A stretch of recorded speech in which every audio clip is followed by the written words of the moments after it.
ഗവിയിലേക്കുള്ള യാത്ര തുടരുന്നു.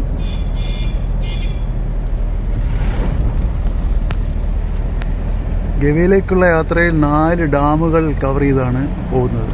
അത് വരുന്നതേ ഉള്ളൂ ഡാമുകൾ. ആ കാഴ്ചകളിലേക്ക് നമുക്ക് വരാം. പലയിടത്തും ആന ഇറങ്ങിയിട്ടുണ്ട്. അതിൻ്റെ ലക്ഷണങ്ങൾ കാണാറുണ്ട്. ആനപ്പിണ്ടങ്ങൾ എല്ലായിടത്തും കാണുന്നുണ്ട്.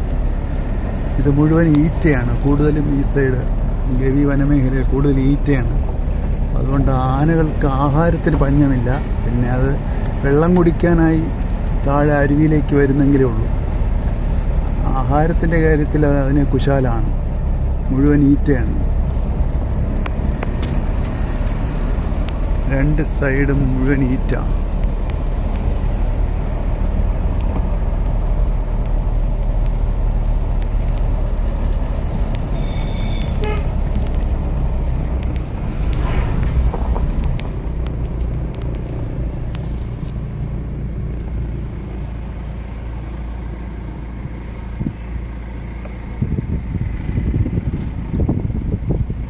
താഴെ അരുവിയാണ്. അവിടെയാണ് ആനകൾ വെള്ളം കുടിക്കാൻ വരുന്നത്.